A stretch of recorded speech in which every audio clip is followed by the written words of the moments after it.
Welcome back to the 3-Minute Node. This is a deep dive, so grab your coffee, open up your canvas, and let's get into the weeds of high-fidelity realism.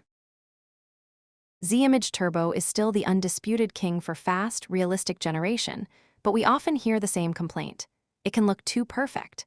That AI plastic sheen is the enemy of professional CGI. Today, we are stress testing the RES4LYF node and its highly claimed sampler and scheduler combo. Some say this is the secret sauce for breaking that digital smoothness and achieving true-to-life texture.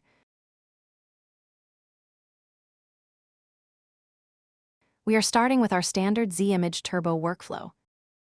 Nothing fancy here. The prompt is a beautiful young woman in a restaurant. We are at CFG 1.0, fix seed 0, and 8 steps. Our empty latent is 832 by 1216, keeping everything divisible by 64 for optimal processing. At its core, RES4LYF leverages the Clown Shark sampler. We are testing this against our standard K sampler. When you load the Clown Shark node, you will see a massive list of samplers. We are selecting RES2s as our starting point.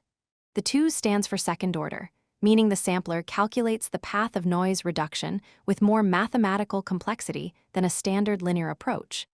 This helps maintain structural integrity even at very low step counts.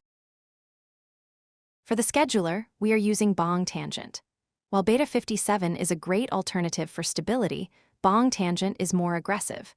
It follows a nonlinear curve that pushes the boundaries of how noise is removed, often resulting in more unpredictable, and therefore more natural, grain.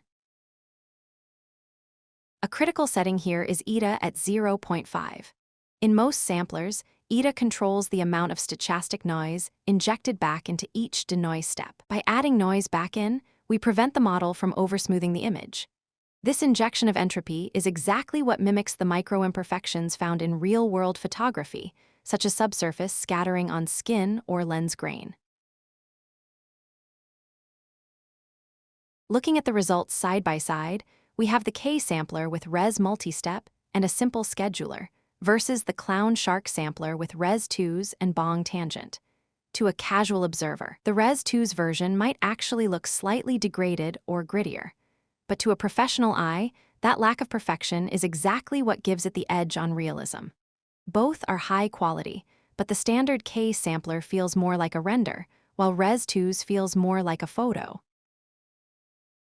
Let's change the seed to 2. You'll notice Res2s takes about 9 seconds, while Res multi-step finishes in 4. This speed difference is because second-order samplers require 2 function evaluations per step to achieve that higher mathematical precision. It is twice the work for the GPU, but as you can see on screen, the payoff is in the details. The K sampler result is a bit too smooth, and the tank top lacks tactile fabric feel. The Res2s and eta 0.5 combo adds that necessary micro-texture. Now we bring in the heavy hitters. We are enabling our custom character LORA, which was trained on only 8 images. If you missed how we did that, check our Z-Image LORA training guide linked in the workflow. We add our trigger word, ASDF woman, to the prompt and run it again. The face fidelity is incredible and matches our training set perfectly. Comparing the samplers again, Res2's wins on the lace details of her dress and the organic skin pores.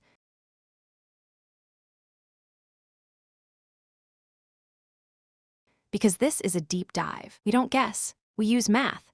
We are loading our face analysis modular group from a previous tutorial. We toggle the analysis group on and load the first image from our training set as the reference.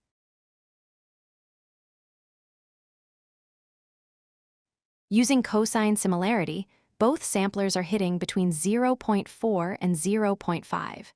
In this metric, that is a fantastic score, proving our LORA is doing the work regardless of the sampler choice. But how does it feel to a human or an AI behaving like one? We are pulling in our VLM workflow group featuring Qwen 3.5. We change the seed to 6 for a fresh look, stitch the images together, and ask Qwen to judge the realism. Qwen's analysis is fascinating.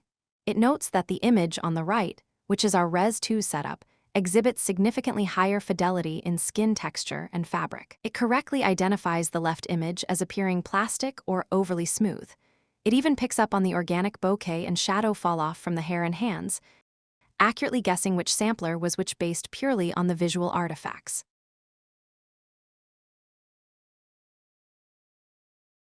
Finally, let's tackle the big one, inpainting. Many of you struggle with Z-image turbo inpainting.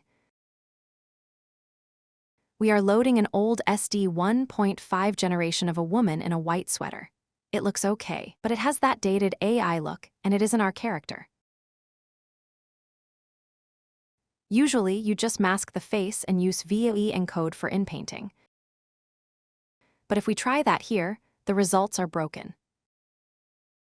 Z-image turbo is not a native inpainting model. Its internal UNet structure isn't designed to handle the high-variance noise masks of traditional inpainting, which often leads to blurred edges or mismatched colors. To fix this, we have to use the Z-image turbo fun control net, specifically version 2.1.2602.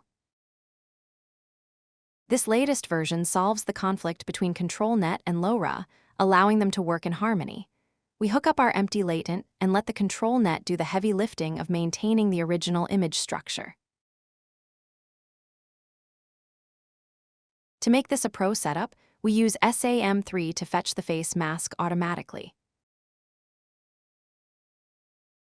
We prompt for head and face, and within seconds, we have a clean semantic mask. We feed that into our control net Inpaint mask. The results speak for themselves. The structure of the white sweater remains, but the head has been perfectly replaced by our LORA character. The face analysis shows a cosine score below 0.4, which is elite consistency. Again, RES2 provides that extra layer of grit that makes the swap look believable rather than copy and pasted.